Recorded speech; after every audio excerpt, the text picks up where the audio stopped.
Pemirsa, 732 personel polisi disiapkan untuk melakukan pengamanan di tempat pemungutan suara TPS.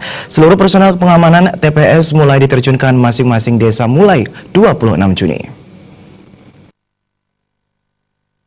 Hal tersebut terungkap saat apel gelar pasukan dalam rangka pengamanan Pilku Bali 2018. Sejauh ini Polres Buleleng menyiapkan 732 personil untuk mengamankan tempat pemungutan suara TPS.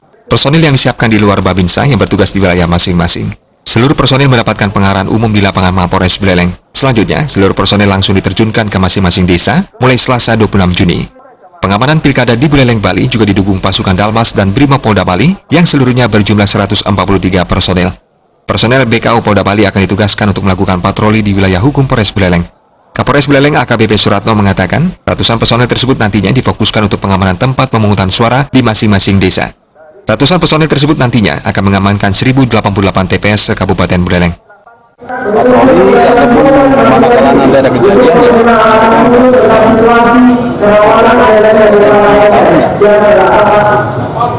kita tidak underestimate, tapi kita tidak juga menakut-nakuti masyarakat bahwa di wilayah Buleleng rawan dan tidak. Yang penting polisi siap apapun nanti pelaksanaannya. Ada imbauan kan? Ada masyarakat.